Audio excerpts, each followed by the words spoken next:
والصلاة والسلام على من لا نبي بعده أما بعد فأعوذ بالله من الشيطان الرجيم بسم الله الرحمن الرحيم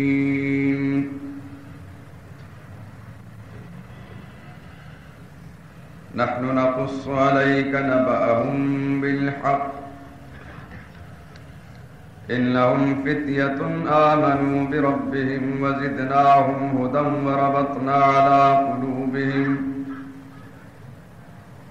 إذ قاموا فقالوا ربنا رب السماوات والأرض لن ندعو من دونه إلها لقد قلنا إذا شططا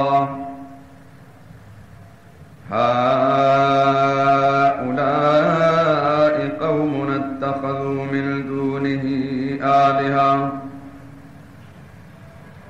لولا يأتون عليهم بسلطان بين فمن أظلم ممن افترى على الله كذبا وإذ اعتزلتموهم وما يعبدون إلا الله فأووا إلى الكهف ينشر لكم ربكم من رحمته ويهيئ لكم من أمركم مرفقا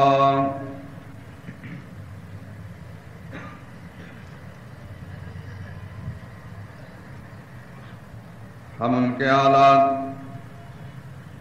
تم سے صحیح صحیح بیان کرتے ہیں۔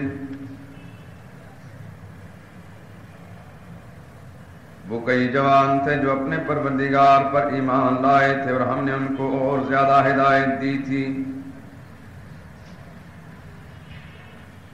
اور ان کے دلوں کو مربوط یعنی مضبوط کر دیا۔ جب اٹھ کھڑے ہوئے تو کہنے لگے کہ ہمارا پروردگار آسمانوں اور زمین کا مالک ہے، ہم اس کے سوا کسی کو معبود سمجھ کر نہ پکاریں گے۔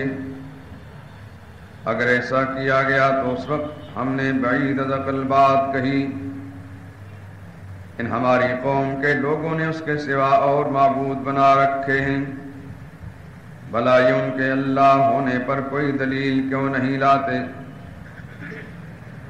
تو اس سے زیادہ کون ظالم ہے جو اللہ پر جھوٹ گھڑ لے؟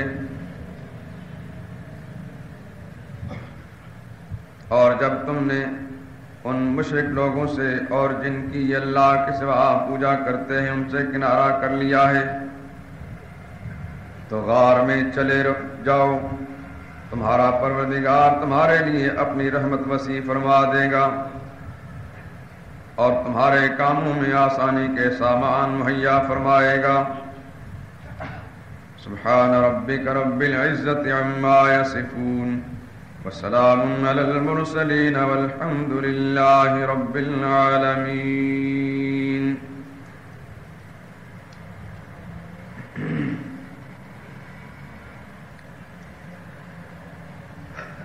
بزرگان محترم، برادران عزیز،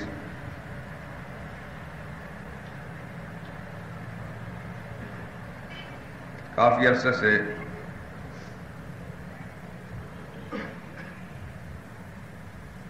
دین کا سب سے اہم اور بنیادی مسئلہ بیان ہوتا چلا آ رہا ہے۔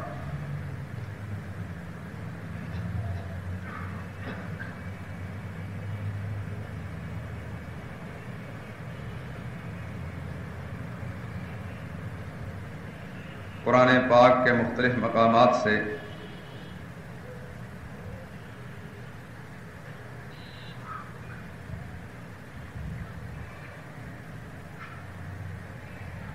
استدلال کرتے ہوئے اس مسئلے کے تمام پہلوؤں پر روشنی ڈالنے کی کوشش کی گئی،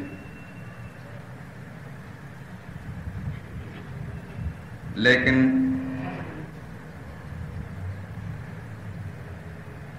حقیقت یہی ہے کہ جس طرح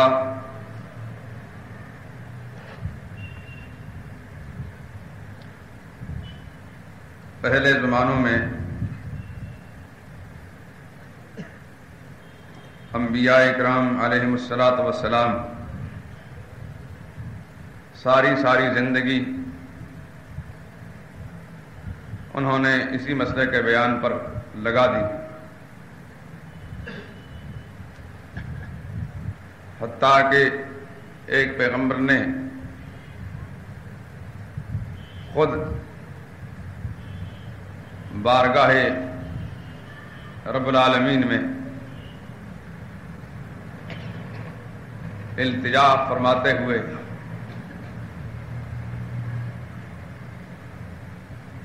اپنی کارگزاری پیش کی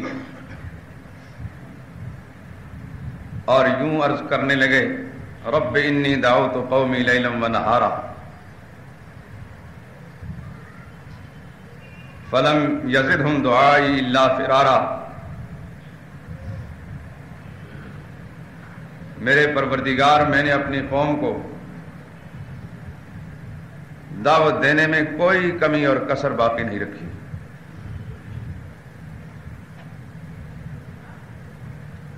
میں نے دعوت دینے میں نہ رات دیکھی نہ دن دیکھا۔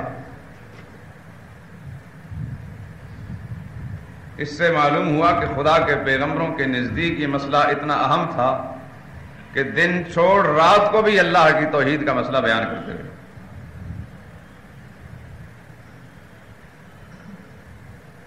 ظاہر بات ہے کہ یہ لیل و نہار اور شب و روز کی محنت، اس کی جو ضرورت انہوں نے محسوس فرمائی،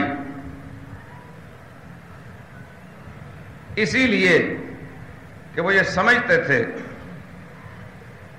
کہ شیطان لعین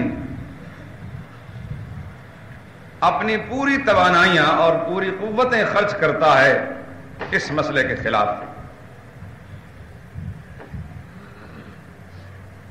وہ سمجھتا ہے کہ چھوٹے چھوٹے گناہ کروا کر میں اپنے مقصد میں کامیاب نہیں ہو سکتا۔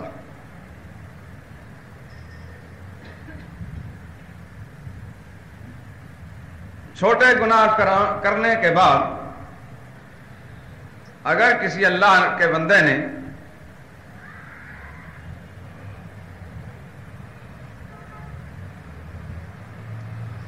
چند لمحات خرچ کر کے 2 رکعت نماز بطور نفل ادا کر دی تو صغیرہ گناہ وہیں صاف ہو جائے گا۔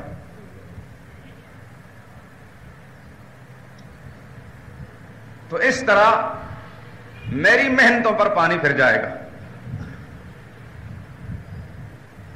شیطان کوئی ناتجربہ کار تو ہے نہیں کہ اس نے یہ دھندا نیا شروع کیا ہو۔ وہ اتنا پرانا تجربہ کار ہے کہ دنیا میں کوئی بوڑھا سیاستدان بھی اتنا تجربہ کار نہیں۔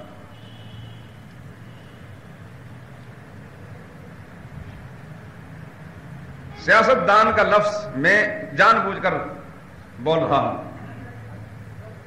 اس لیے کہ آج کل اس کی ڈیوٹی یہی ادا کر رہے ہیں۔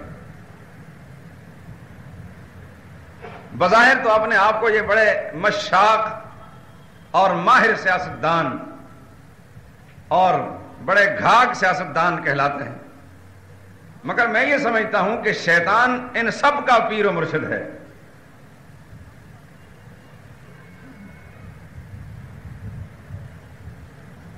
یہ تو معمولی لوگوں کے ساتھ ساتھ سیاست کھیلتے ہیں، شیطان نے خدا کے نبیوں کے ساتھ سیاست کی ہے۔ 2 سیاسی مخالف آپس میں جب الجھتے ہیں تو ایک دوسرے کے خلاف داؤ پیچ استعمال کرتے ہیں۔ شیطان کی سیاست اور اس کے داؤ پیچ خدا کے نبیوں کے خلاف رہے ہیں۔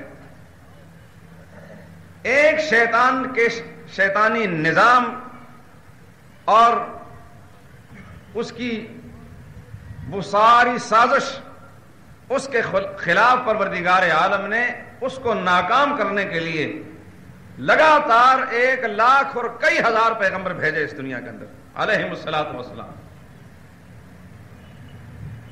کسی مسلمان سے یہ بات کوئی مخفی نہیں ہے کہ وہ یہ بات نہ سمجھ سکتا ہو کہ انبیاء کرام اس دنیا میں کیوں آئے. مسلمان بھی ہو اور وہ نبیوں کی آمد کا مقصد نہ سمجھے، یہ دونوں باتیں اکٹھی ہو نہیں سکیں گی.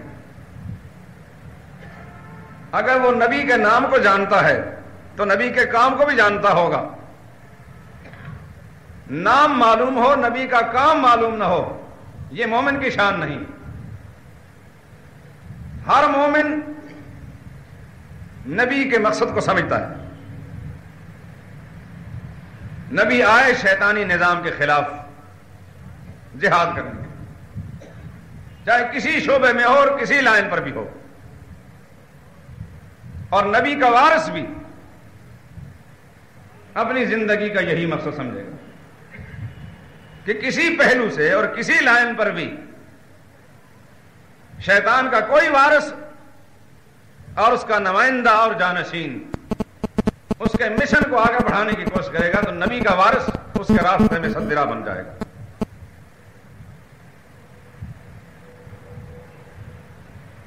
عرض یہ کر رہا تھا کہ کام اہم اور بنیادی ہے. اس کی وجہ یہ ہے کہ شیطان کی ساری قوتیں اسی کام کے خلاف خرچ ہوتی ہیں. وہ معمولی کام نہیں کرواتا کہ جو فوراً ہی صاف ہو جائے، معمولی گناہ کروائے اور فوراً مسلمان ذرا سی نیکی کرے اور گناہ دھل جائے. وہ اس قسم کے گناہ کرواتا ہے کہ اس گناہ کر لینے کے بعد پھر اس کے بچنے کی کوئی شکل باقی نہ رہے. جب اس کا داؤ اس قدر خطرناک ہے تو انبیاء پھر اسی پیمانے پر محنت کرتے ہیں. ہمارے سامنے آج کوئی نبی موجود نہیں،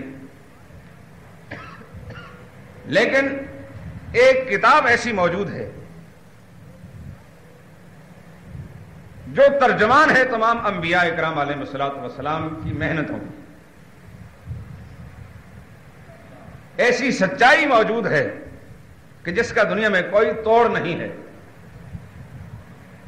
جب ہم اس کو کھول کر دیکھتے ہیں تو ہمیں اول سے لے کر آخر تک قدم قدم پہ یہی مسئلہ سمجھاتا چلا جاتا ہے. پھر ہم مجبور ہوتے ہیں کہ جس کو اہمیت قرآن دیتا ہے، جس مسئلے کو اہمیت خدا کے نبیوں نے دی، لازماً ہمارا تعلق قرآن اور انبیاء اکرام کے ساتھ اسی وقت تک قائم رہ سکتا ہے کہ ہم اس مسئلے کو سب سے زیادہ اہمیت دیں.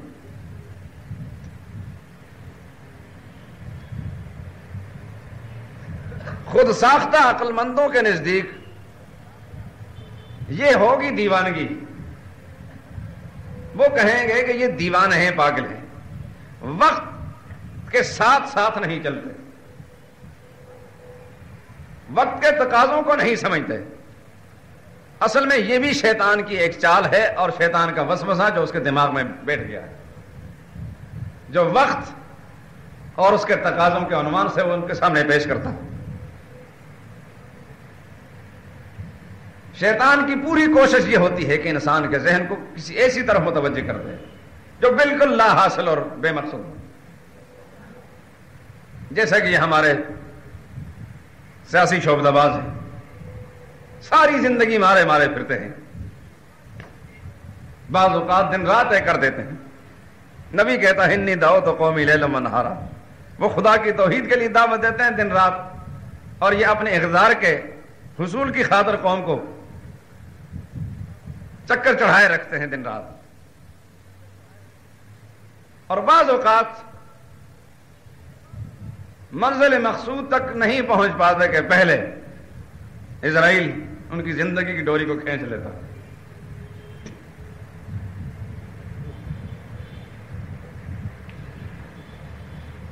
انہیں پتہ ہی نہیں کسی بات کا، سب اچھا ہے اس ملک کے اندر، بے حیائی کا سیلاب آیا ہوا ہے، کوئی ٹس سے مس نہیں ہوتا.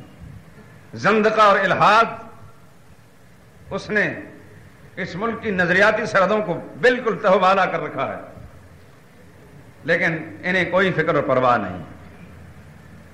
انہیں تو دریا کو اپنی موج اور طغیانیوں سے کام، بس انہیں اپنا مقصد چاہیے.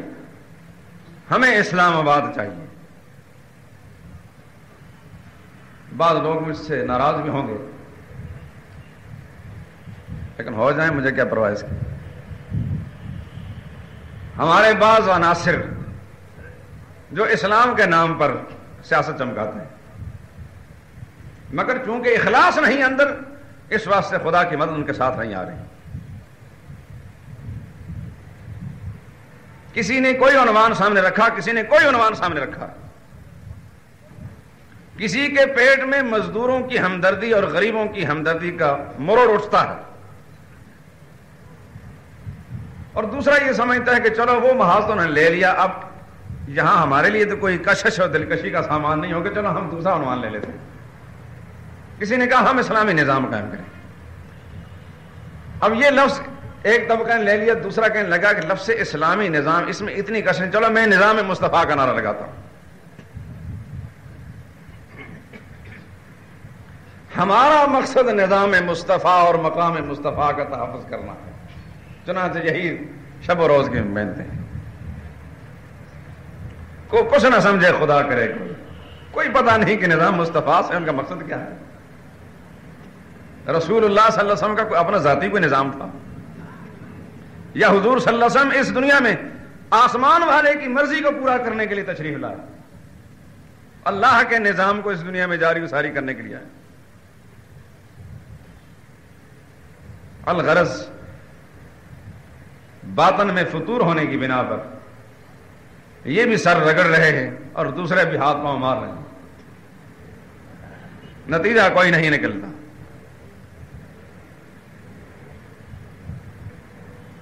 ان کے مقاصد میں خدا کا دین ہو اور اپنے باطن میں چھپی ہوئی اغراض موجود نہ ہو، یہ سب اکٹھے ہو کر متحد ہو کر کوئی اختلاف نہیں. یہ جو حکمرانوں نے ایک جھوٹ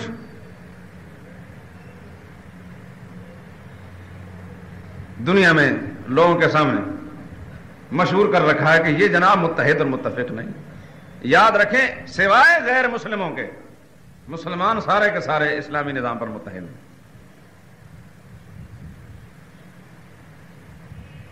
اسلامی اصولوں پر سب متحد اور متفق ہیں، لیکن یہ اصل میں اس میں ان میں اختلاف نہیں بنیادی طور پر، نظریاتی طور پر. لیکن اسلام چاہتا ہے ان میں سے ایک بھی نہیں، اسلام آباد ہی کو چاہتا ہے، ورنہ اسلام کی آواز اکٹھا ہو کر لگانے میں کون سی تکلیف ہو رہی ہے.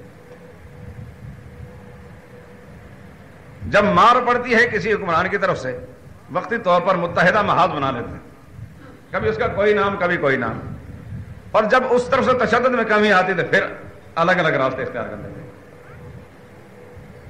یہ ہیں سب شیطان کے وارث اور شیطان کے نمائندے. مومن کی سیاست وہی ہوتی ہے جو خدا کے نبیوں کی سیاست رہی علیہم الصلوۃ والسلام. ان کی پارٹیوں کے نظام ہی نبی کی سنت کے خلاف ہے. نظام خلافت اس کے احیاء نہیں چاہتے جو انبیاء اکرام علیہ الصلوۃ والسلام کی نمائندگی کرتا ہے. ان کی پارٹیوں کی تنظیم ہی خلاف سنت ہے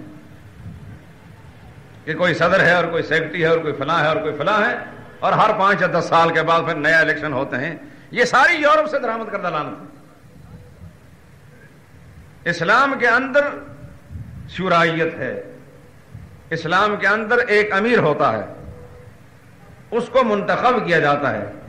امیر اپنے آپ کو امیر بنانے کے لیے سازشیں نہیں کرتا، بلکہ مسلمان اس میں اہلیت اور صلاحیت دے کر امیر مقرر کرتے ہیں، اور وہ تا دم حیات امیر ہوتا ہے.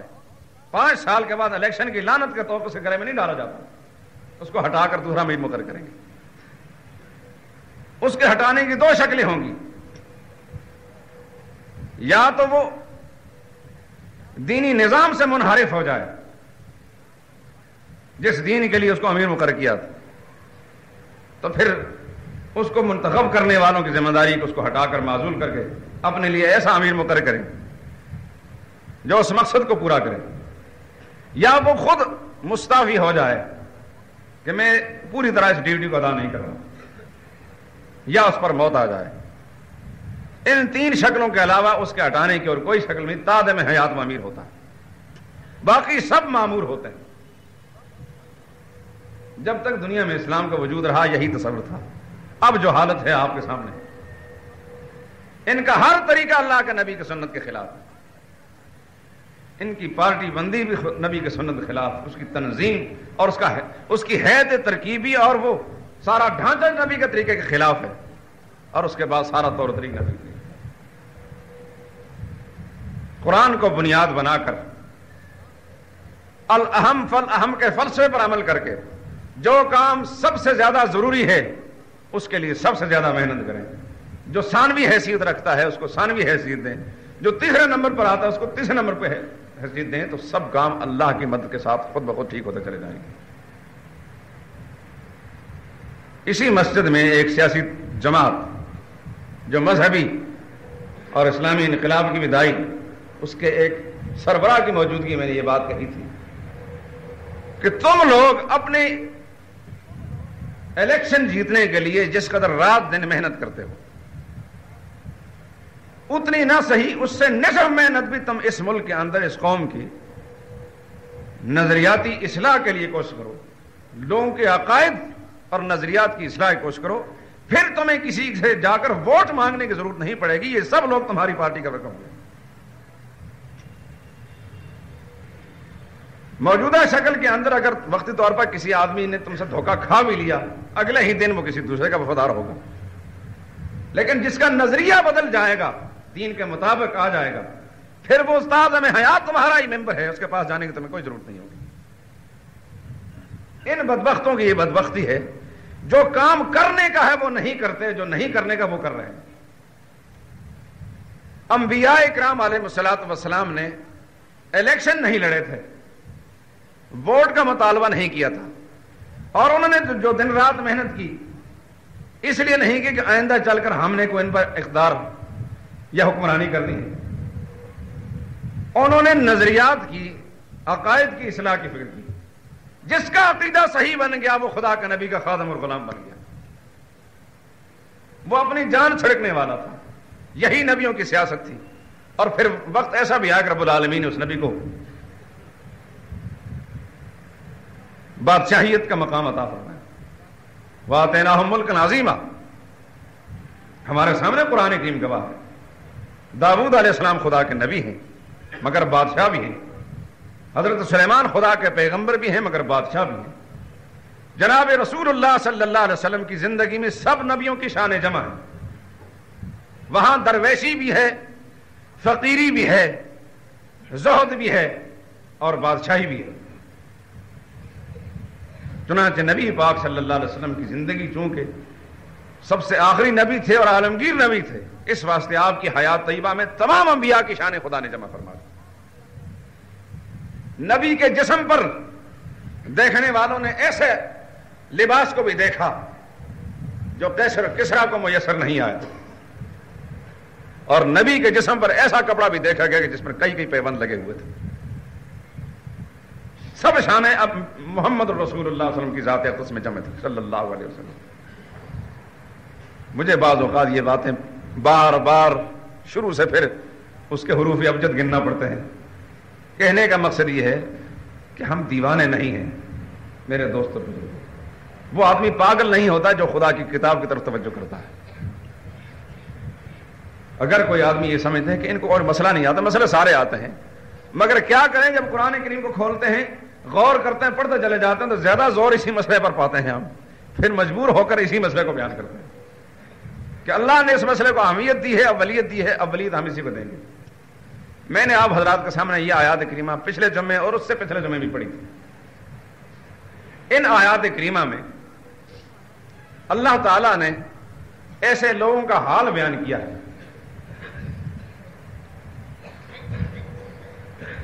آپ انہیں یوں کہہ لیجئے وہ اپنے زمانے کے شہزادے تھے, یہ بھی صحیح ہے.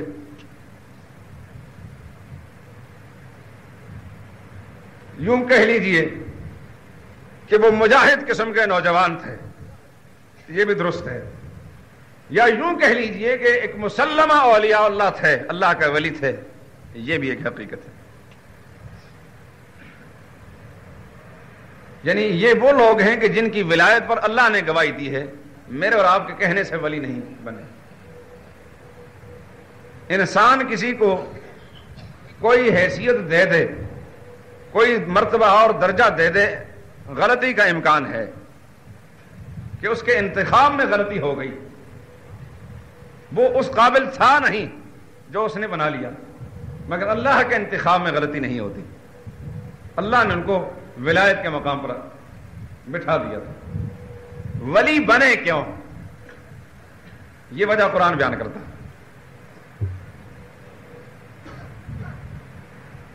جب انہوں نے ہوش کی آنکھ کھولی، تھے سب نوجوان اور شاہی خاندان کے افراد تھے، ماحول پر جب نگاہ انہوں نے ڈالی تو شرک ہی شرک دیکھا اور کفر ہی کفر دیکھا، حتیٰ کہ حکومت بھی شرک کی علمبردار دیکھی۔ میلے ٹھیلوں کا کاروبار زوروں پر تھا، جیسا کہ پاکستان میں بھی بڑے زوروں پر ہے، اور یہ میلے ہی اکثر ہوا کرتے ہیں جن کے اندر شرک پورے جوبن کے ساتھ اس کا ارتکاب کیا جاتا ہے۔ عام حالات میں اتنا نہیں ہوتا جتنا کہ کسی اور شریف پر ہوتا ہے، کسی میلے پر ہوتا ہے، کیونکہ پھر شرک کے مارے ہوئے آ کر جس قدر پوجا پاٹ کرتے ہیں، جتنی نیازیں دیتے ہیں اور چڑھاوے چڑھاتے ہیں، اس کی مثال عام حالات میں نہیں ملتی۔ ایسا ہی کوئی اور شریف تھا، سب قوم اس میں جمع تھی۔ دقیانوس ایک کافر بادشاہ کا دور تھا، اسی کے زیر نگین ساری قوم تھی۔ حضرت عیسیٰ علیہ السلام سے تقریباً 1000 سال پہلے کی بات ہے۔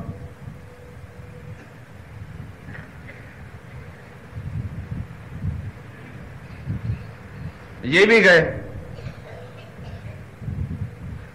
دیکھا کہ میلے میں وہ رنگ ڈھنگ ہیں جو ہوتے ہیں،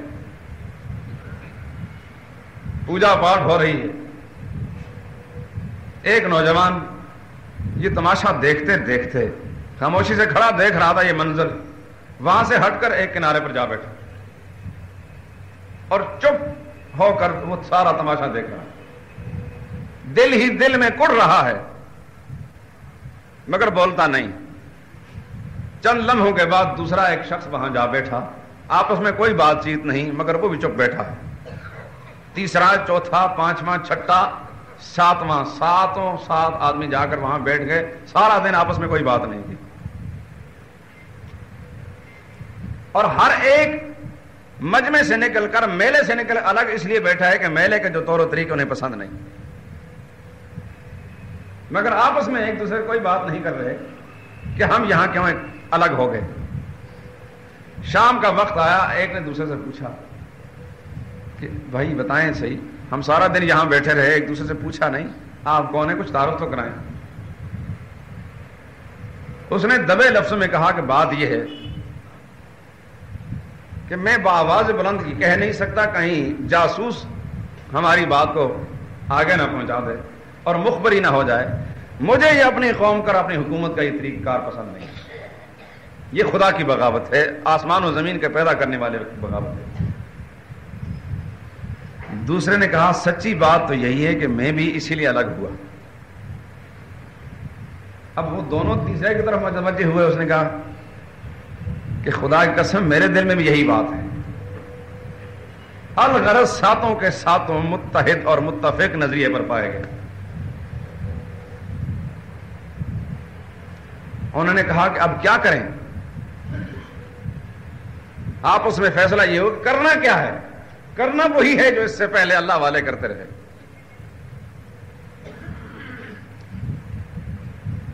دو ہی باتیں ہوں گی، یا دنیا ہے یا آخرت ہے۔ مرنا تو پھر بھی ہے، ہم نے جس طرح ہماری قوم زندگی گزار رہی ہے یوں گزاریں گے، تب موت آئے گی، اور اس نظریے کے بغاوت کر کے اگر دنیا سے چلے گا تب بھی موت آئے گی۔ اس میں کہ جس کے بعد ہم مر بھی جائیں آنے والی نسلیں ہمیں یاد رکھیں۔ کئی ہزار سال گزر چکے ہیں، آج بھی میں اور آپ ان کو جانتے ہیں۔ اللہ کا کام کرنے پر انسان مرتا نہیں، امر ہو جاتا ہے۔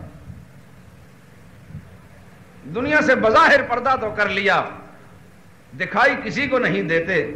آج میں اور آپ بھی جانتے ہیں، اور صبح قیامت تک ہر خدا پرست انہیں جانتا ہوگا، اور جب بھی قرآن پاک کی تلاوت کرے گا ان کے تذکرے کو پڑھ کر جائے گا، اللہ کو ان کی ادائیں اتنی پسند آئیں کہ اپنے قرآن کی تاریخ میں انہیں جگہ دے دی۔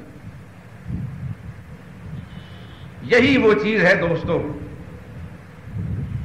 میں یہ سمجھتا ہوں کہ ہر مسلمان اپنی زندگی کا مقصد بنا لے۔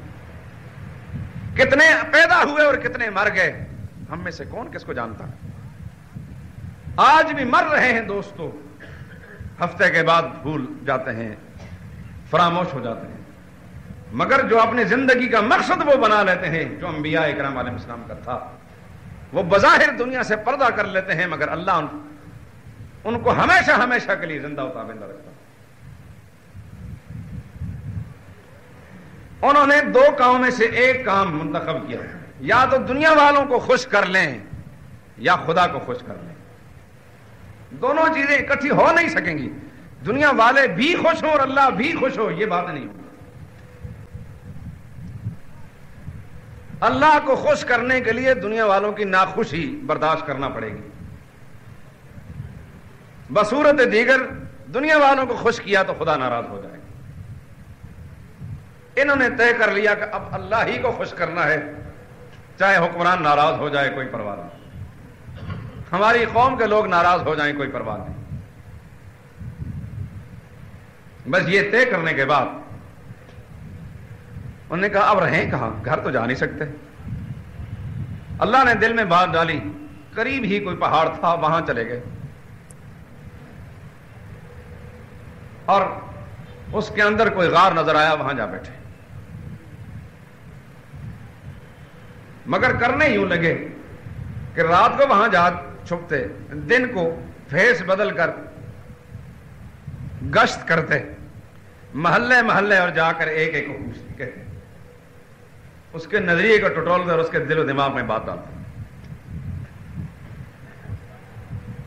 رفتہ رفتہ یہ خبر حکمران تک پہنچ گئی اور وارنٹ گرفتاری جاری ہو گئی کہ پکڑو ان کو، یہ باغی ہیں، ملکی قانون کے خلاف کام کر رہے ہیں، حکومتی نظام کے خلاف کام کر رہے ہیں، یہ شر پسند عناصر ہیں۔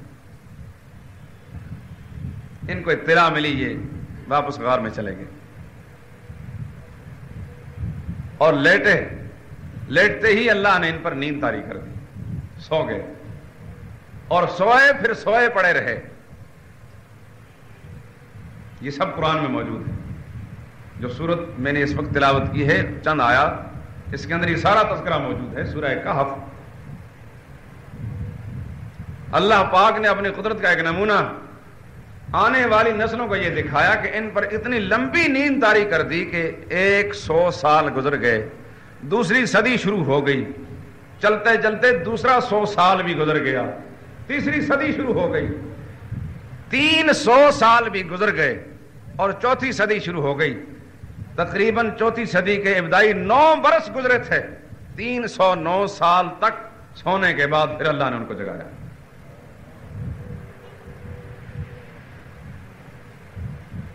اب اس زمن کے اندر جو آپ کے ذہن میں سوالات اٹھتے ہیں اس کا جواب آپ کے پاس خود فوراً موجود ہو جانا چاہیے کہ 5-7 دن تک بھوکا پیاسا انسان زندہ نہیں رہ سکتا۔ انسان جو کھانا کھانے کا محتاج ہے 5-7 روز تک بغیر کھائے پیے زندہ نہیں رہ سکتا۔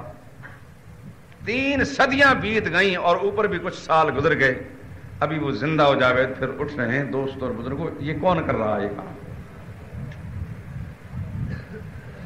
ہر واقعہ جو قرآن کریم نے بیان کیا ہے اس کے ہر پہلو کے اندر سبق اور عبرت موجود ہے انسان کو سمجھانے۔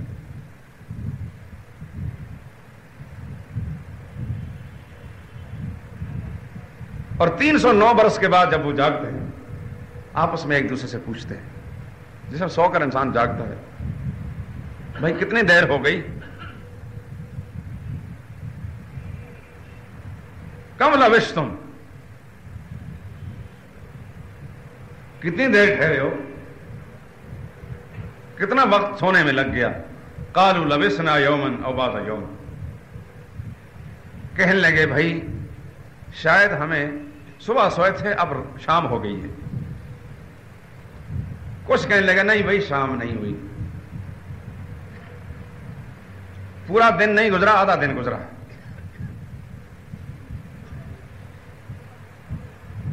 ان کا وہ مکالمہ آپس میں، اس کو بھی قرآن نقل کرتا ہے کہ ہم ایک دن سوئے رہے یا آدھا دن سوئے رہے. اور جو نفس الامری حقیقت ہے اس کو بھی قرآن ذکر کرتا ہے. وَلَبِثُوا فِي كَهْفِهِمْ 300 سِنِينَ وَازْدَادُوا تِسْعًا. وہ سوئے پڑے رہے اپنے غار کے اندر 309 سال تک.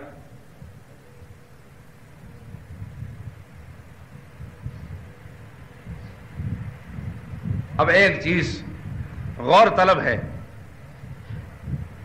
ہیں یہ سب اللہ کے ولی، ان کی ولایت میں شک کرنے والا کافر ہے. ان کی ولایت میں اس لیے کہہ رہا ہوں کہ ان کی ولایت پر اللہ نے گواہی دی ہے، تو اللہ کی اس گواہی کی تردید کرنے والا خود غیر مسلم ہو جاتا ہے. میں اور آپ کسی کو ولی اللہ قرار دیں، اس میں شک کرنے والا کافر نہیں ہوگا، اس لیے کہ ہماری بات کی تردید کرنے سے کوئی کفر لازم نہیں آئے گا. ہو سکتا ہے کہ ہمارا انتخاب غلط ہو، مگر اللہ نے جس کو ولی قرار دیا، اللہ نے جس کی ایمان پر گواہی دے دی، اس کی ولایت میں شک کرنے والا دار اسلام سے خارج ہے. ایک بات ساتھ ہی ملا لیجئے، اور اللہ نے اپنے قرآن میں یہ کہا ہو کہ میں نے ان لوگوں کے دل میں ایمان لکھ دیا ہے. اللہ نے اپنے قرآن میں کسی طبقے کے بارے میں، کسی جماعت کے بارے میں یہ فرمایا ہو، اولئک کتب فی قلوبہم الایمان اولئک الذین امتحن اللہ قلوبہم. اللہ نے ان لوگوں کے دلوں میں ایمان لکھ دیا، اللہ نے ان لوگوں کے دلوں کا امتحان لیا تو اندر سے دیکھا کہ تقوی ہی تقوی، خوف خدا نکلا. یہ صحابہ اکرام محمد رسول اللہ کے ساتھیوں کے بارے میں قرآن کریم گواہی دے رہا ہے. تو جن کے دلوں میں اللہ نے ایمان لکھ دیا ان کو بے ایمان کہنے والا کیا مسلمان رہ جائے گا؟ اس کے کفر میں کوئی شک اور شبہ کی بات ہے؟ اب یہ فتویٰ تو قرآن کریم خود لگا رہا ہے، عقل مند انسان کے لیے سمجھنا کوئی مشکل نہیں. مت ماری جائے تو اس کا دنیا میں علاج کوئی نہیں.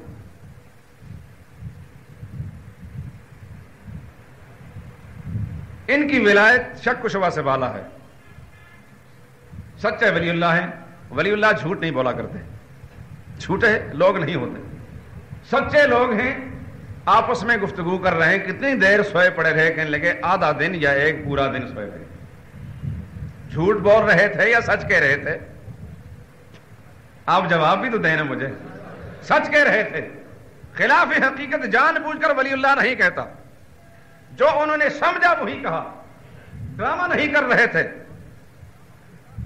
قرآن کریم کو ڈراموں کی کتاب تو نہیں کہ کسی ڈرامہ نگار نے لکھ دی اور اس کے بعد ڈرامے کرے اس کو دیکھ دیکھ کر. جو انہوں نے سمجھا وہی کہا. مگر کیا نفس الامر میں یہ بات صحیح تھی؟ حقیقت میں ایک ہی دن سوئے رہے تھے، حقیقت میں تو 3 صدیاں بیت چکی تھی. قرآن یہ بات بھی اس زمن میں بتانا چاہتا ہے، مجھے اور آپ کو سبق دینا چاہتا ہے، اور ہمارے ذریعے خدا کی مخلوق کو یہ بات آگے منتقل کرانا چاہتا ہے. بات یہ ہے کہ موت کے بعد بار والے حالات کو، مر جانے کے بعد باہر والے حالات کا جاننا یا باہر کی کسی آواز کو سننا ایک طرف، زندہ انسان سویا پڑا رہے کسی غار میں، وہ بھی باہر کے حالات کو نہیں جانتا. سب کچھ جاننے والا اللہ ہی ہے. قرآن کریم نے ہمارے سامنے 2 قصے بیان کیے ہیں. ایک قصہ اصحاب کہف کا ہے، ایک قصہ ایک پیغمبر کا ہے. ایک قصہ ایک پیغمبر کا ہے، اور نبی بھی وہ عظیم الشان پیغمبر حضرت عزیر علیہ السلام.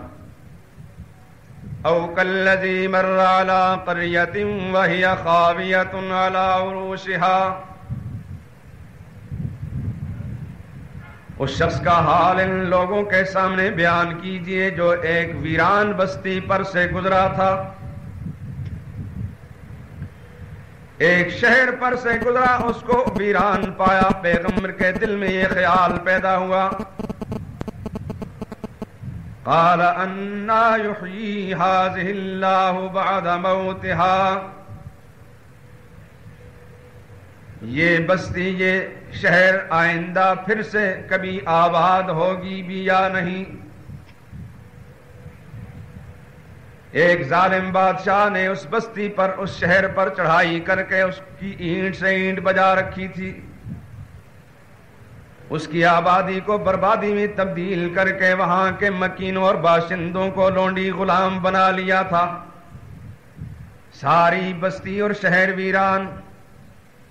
خدا کا پیغمبر ایک سفر میں جاتے ہوئے گدھے پر سوار ہے، کھانے اور پینے کا سامان ساتھ لیا ہوا ہے، بستی پر سے گزرتے وقت پیغمبر کے دل میں یہ خیال گزرا، انا یحیی ھذہ اللہ بعد موتھا، ہر چیز کا پیدا کرنے والا اور اس میں زندگی کے آثار پیدا کرنے والا تو اللہ ہی ہے، لیکن یہ سمجھ میں نہیں آتی کہ کیوں کر یہ شہر پھر آباد ہوگا۔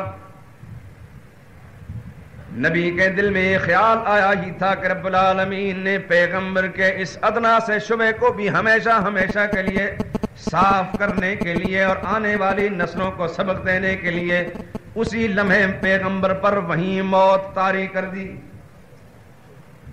فَمَاتَهُ اللَّهُ مِئَةَ عَامٍ، اللہ نے موت دے دی اس نبی کو، لیکن موت بھی 1 2 دن 4 دن 2 4 ہفتے کی نہیں، 100 عام، پورے 100 سال تک، 100 برس تک۔ پڑھیں آپ سورہ بقرہ کو، تیسرے پارے میں آیت الکرسی ختم ہونے کے بعد چند آیات کے بعد یہ آیتیں آتی ہیں، ترجمہ خود دیکھ لینا۔ ثم بعث، 1 صدی موت دینے کے بعد اللہ نے پھر زندہ کیا، وہیں قال کم لبست، یہاں پیغمبر سے پوچھنے والے خود رب العالمین نے، میرے پیغمبر بتاؤ یہاں کتنا عرصہ پڑے رہے ہو؟ وہاں وہ آپس میں پوچھ رہے ہیں اصحاب کہف، وہ فوت نہیں ہوئے تھے، زندہ سوئے پڑے رہے، آپس میں پوچھ رہے ہیں کتنے مدت ٹھہرے ہو؟ کہتے ہیں لبسنا یومن و بعض یوم، حالانکہ 309 سال گزر گئے، یہاں پورا 1 صدی کا عرصہ گزر گیا، اور اللہ پوچھ رہے ہیں، جواب دینے والے خدا کے نبی۔ اس بات کو ذہن سمجھ نکالیں آپ۔ اللہ پوچھتے ہیں کم لبست، قال لبست یوما او بعض یوم، خدا کے پیغمبر جواب دیتے میرے رب میں 1 دن یا آدھا دن یہاں پڑا رہا۔ پوچھنے والا رب العالمین، جواب دینے والا خدا کا پیغمبر، نہ ادھر جھوٹ کا امکان نہ ادھر کوئی شکل، دل میں وسوسہ لانا بھی اپنے آپ کو باغی بنانے والی بات ہے۔ اللہ پوچھ رہے ہیں کتنے عرصے ٹھہرے ہو؟ جواب میں فرمایا 1 دن یا آدھا دن۔ اللہ نے پیغمبر کی اس بات کی تردید کرتے ہوئے فرمایا بل لبست 100 عام، نہیں میرے عزیر پیغمبر 1 دن یا آدھا دن نہیں ٹھہرے بلکہ 100 سال تک پڑے رہے ہو۔ نبی نے کیوں فرمایا کہ میں 1 دن یا آدھا دن ٹھہرا رہا؟ جان بوجھ کر کہا، جان بوجھ کر تو پیغمبر غلط بیانی نہیں کرتے، پیغمبر سے غلط بیانی کا امکان ہی نہیں۔ نبی اللہ کی مخلوق میں صادق و مصدوق ہوتے ہیں، مگر وہی کچھ فرمایا جو انہوں نے سمجھا۔ اور ایک بات یہاں اور آپ حضرات،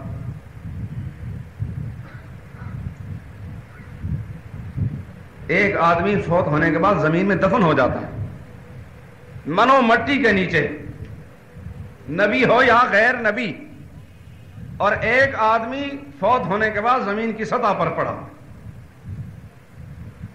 قرآن کریم یہ تو نہیں کہتا کہ ان پر جب موت طاری ہوئی تو وہ دفن بھی ہو گئے تھے، بلکہ موت طاری ہوئی یوں ہی زمین پر پڑے رہے۔ کتنے انقلاب آئے ہوں گے صدی میں، رات اور دن کی کتنی تبدیلی آئیں، کتنے موسم بدلے ہوں گے، کتنی بارشیں ہوئی ہوں گی، کتنے سورج چڑھے اور کتنے اندھیرے آئے۔ کوئی آنے جانے والا ہو سکتا ہے گزرا بھی ہوگا، پرندوں کی اور چڑیوں کی آوازیں بھی سنی ہوں گی۔ بعض اوقات جس کی آنکھیں نہیں ہوتی مگر زندگی کے آثار اور ہوش ہوتے ہیں تو وہ رات اور دن کے نظام میں فرق کر لیتا ہے اپنی کان کے ذریعے سے۔ پتہ چلتا ہے کہ اب کچھ آوازیں آ رہی ہیں انسانوں کی بھی اور پرندوں کی. اب دن آ گیا ہے, اب سناٹا چھا گیا ہے, خاموشی معلوم ہے رات. اب وہ اس کی آنکھوں کے سامنے تو اندھیرا ہی اندھیرا ہے. وہ نہ دن کو دیکھ رہا ہے نہ رات کو دیکھ رہا ہے, وہ تو اپنے کانوں سے فیصلہ کر رہا ہے رات اور دن کا. مگر یہاں موت طاری ہو گئی, نہ آنکھیں کام کر رہی ہیں نہ کان کام کر رہے ہیں. اللہ پوچھتے ہیں کتنا عرصہ ٹھہرے ہو؟ کہنے لگے ایک دن یا آدھا دن ٹھہرے. وہ بھی احتیاط سے فرمایا, انہوں نے اندازے سے فرمایا. اللہ نے فرمایا نہیں, صدی گزر چکی ہے. فانظر الی طعامک و شرابک, میرے پیغمبر آپ نے اس شہر کے دوبارہ زندہ اور آباد ہونے کے معاملے میں دل کے اندر ایک خیال کیا تھا کہ دوبارہ کبھی آباد ہوگا یا نہیں. یہ سب کچھ کرنے والا میں ہوں. اب دیکھیے تو صحیح, جس گدھے پر آپ سوار ہو کر جا رہے تھے اس کو بھی دیکھیے, اور جو تازہ بتازہ کھانا اور پانی ساتھ لے کر چل رہے تھے اس کو بھی دیکھیے.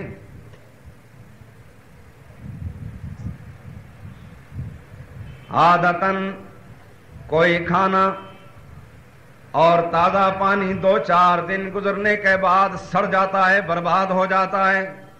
وہ تو اتنی ناپائیدار ہے.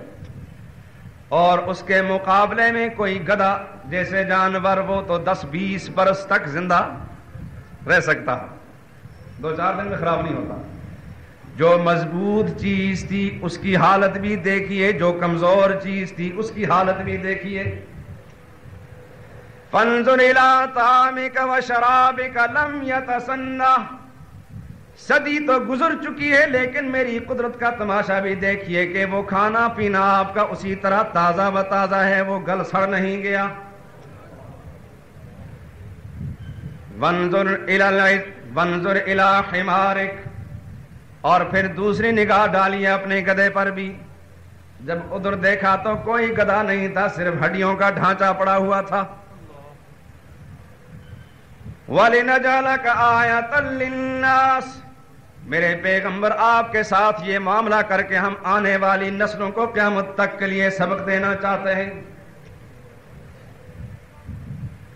وَانظُرْ إِلَى الْعِظَامِ كَيْفَ نُنشِزُهَا ثُمَّ نَكْسُوهَا لَحْمًا, گدھے کی ہڈیوں کو دیکھیے کس طرح ہم ان میں حرکت پیدا کرتے ہیں. آپ دیکھتے جائیں اور ہم ان کو متحرک کر رہے ہیں, پھر ان کے اوپر آپ کے دیکھتے دیکھتے گوشت چڑھائیں گے. ثم نکسوها لحما, یہ سب منظر خدا کے نبی نے اپنی آنکھوں سے دیکھا. فلما تبین له, یہ سارے منظر دیکھنے کے بعد پیغمبر پر یہ بات منکشف ہو گئی. قال اعلم ان اللہ علی کل شیء قدیر, پیغمبر بول اٹھے کہ اللہ سب کچھ کر سکتا ہے. کتنے سبق مل رہے ہیں اس واقعے سے کہ موت کے بعد چاہے زمین کے اوپر پڑا ہو یا زمین کے نیچے دفن ہو جائے, نہ کسی آنے والے کو دیکھ سکتا ہے نہ کسی کی پکار کو سن سکتا ہے, ورنہ قرآن کریم کی تردید کرنے کے چلے جائیں گے. کچھ لوگوں کی کہانیاں ہیں گھڑی ہوئی اور خود خدا کے قرآن کی سچائیاں. یہی حال ان اصحاب کہف کا ہے. آپس میں ایک دوسرے سے پوچھتے ہیں کتنا عرصہ ٹھہرے ہو, کہنے لگے ایک دن یاد نہیں. اللہ نے فرمایا 309 سال ٹھہرے. ان کا قصہ قرآن کریم نے کیوں بیان کیا؟ کیا ضرورت تھی ان کو؟ اس بات کو انشاءاللہ آئندہ آپ حضرات کے سامنے رکھوں گا. سبحانک اللہ.